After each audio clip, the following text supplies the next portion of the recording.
Hey, what's going on? What's good? Hope everybody's doing all right. Okay, I wanna do some DBD topic. This is my first time doing this, so I'm probably a bit nervous, but I'm gonna fight through this and probably upload it no matter how bad I sound. Okay, so now recently, for the past probably year or so, a lot of killer players has been voicing their concern and they're saying stuff like the game is more survivor sided than killer sided. Uh, I don't know if it's survivor sided.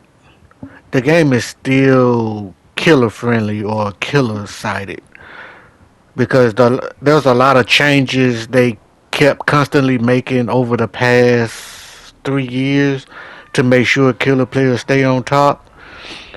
And a lot of things is like our hidden perk changes and a lot of worried quality of life update that was added to the game.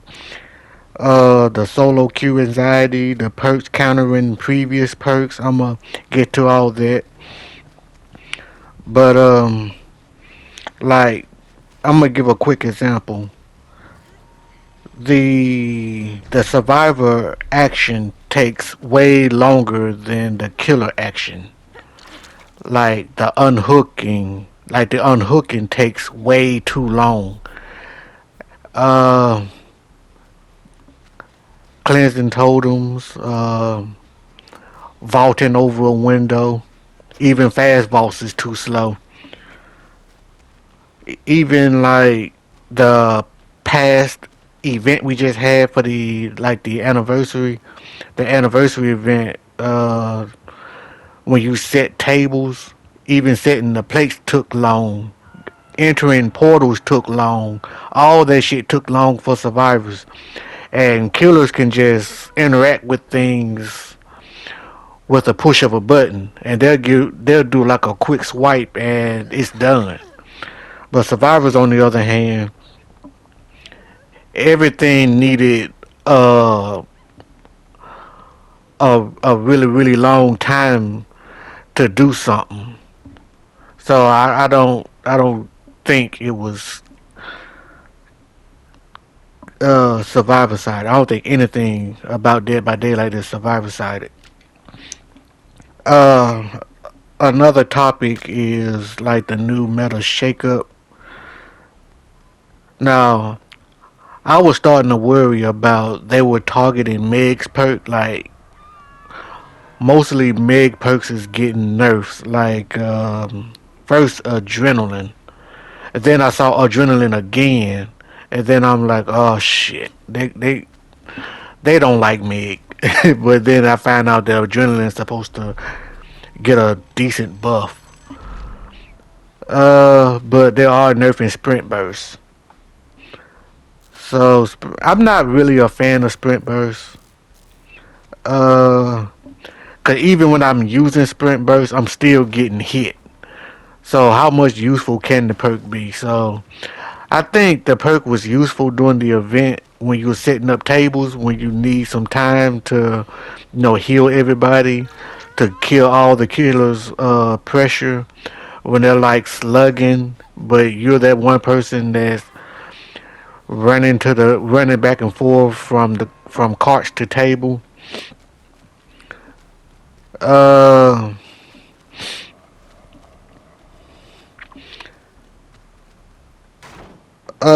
yeah. So we had sprint burst and adrenaline, and another perk that's supposed to get buff is repress alliance.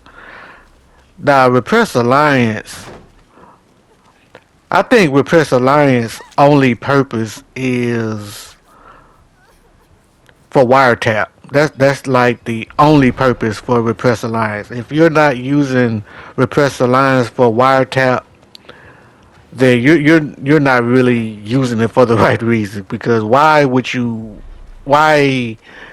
in God's name would you use repress alliance for, I don't know, dead man switch counter or pain res counter. It makes absolute no sense.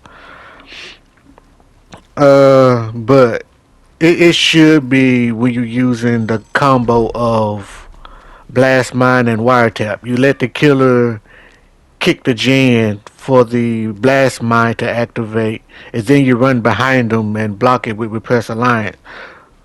Uh, and that's calls for probably some great looping. I've done a lot of videos showing that. I don't always use that build, but when I do, I try to show out. And there's been some instance where killers just don't attempt to chase when the gen is at the killer shack or TNL wall or whatever. uh, some more perks is getting reworked, but I want to talk about like the killers. Like I know Nowhere to Hide is one of them, and I kind of voice my feelings on Nowhere to Hide because Nowhere to Hide has like a long radius. I didn't even know it was 24 meters. I thought it was like shorter than that.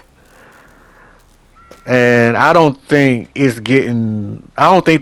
nerf is severe enough because 18 meters is still too long for just kicking a generator and looking across the map to see who's around.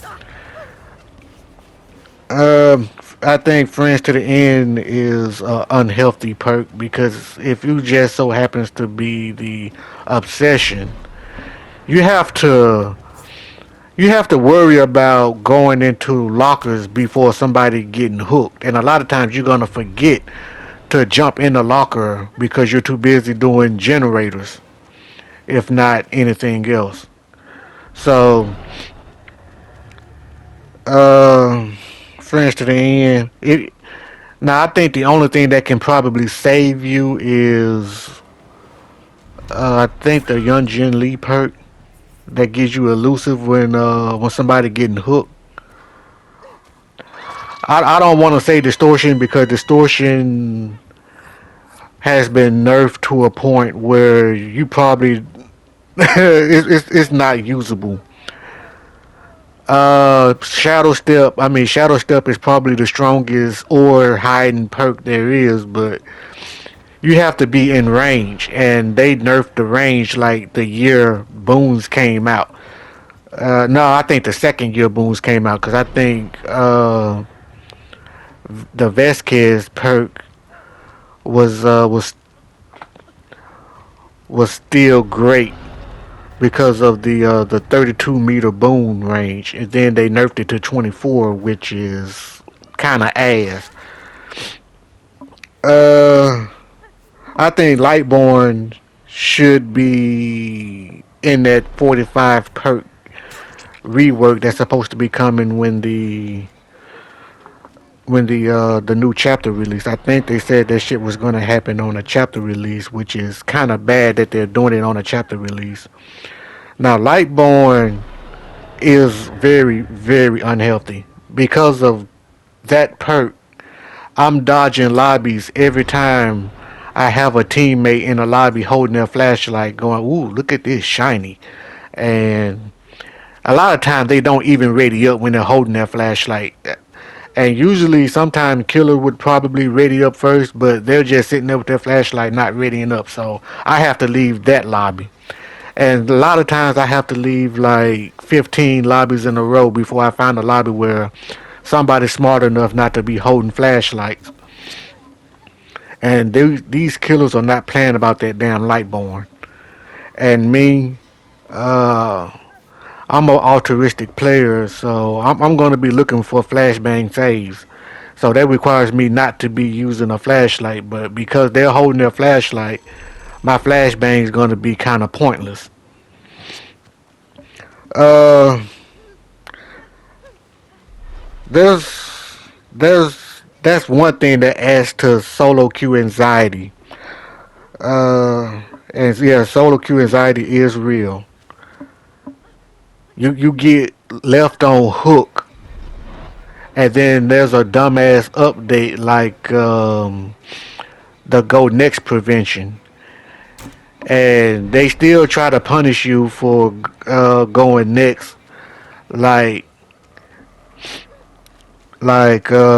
would you still be in a room with people that don't know what they're doing, and at the same time not getting you off the hook?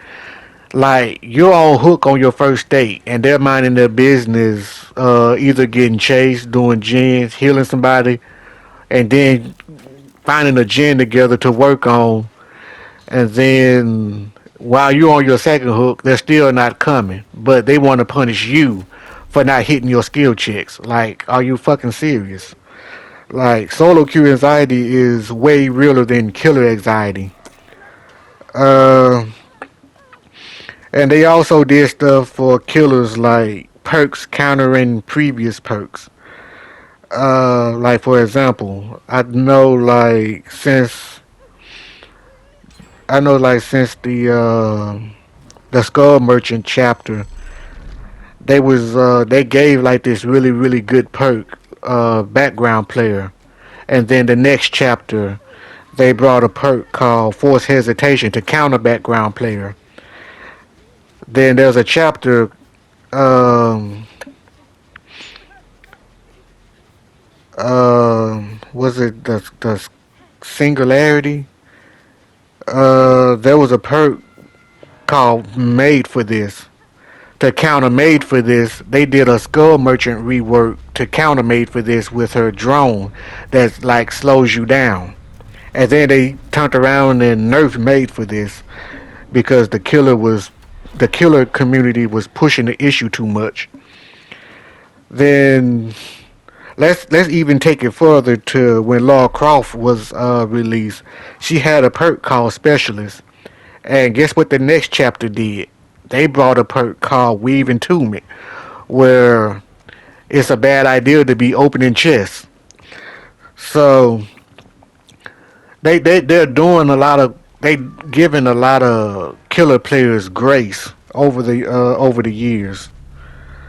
Uh, and don't get me started on the worried quality of life changes that wasn't necessarily quality of life. When we think of quality of life, we mean it for like both sides. But the quality of life they been coming up with usually been one sided, and that's killer. When they decided to do something for survivors, they chickened out twice because killer players threatened to quit. But what they didn't realize at the time was that people just keep joining and keep playing. Now the first one was the med kit. Now the med kit is now useless because they used to do like their own unique thing, like like the green was the fast healing, the purple was the double, the blue was like for healing teammates faster. Then the other one was the Mori and the Last Survivor, which was kind of ass because now you're kind of scared to make courageous plays for the Last Survivor on hook or whatever because you fear you're going to pay for it with your life. Then the hook returns. The farm tiles has been removed. Then they did some hidden perk changes like tenacity and off the record. I didn't even know they nerfed off the record. Uh, I think that's I think that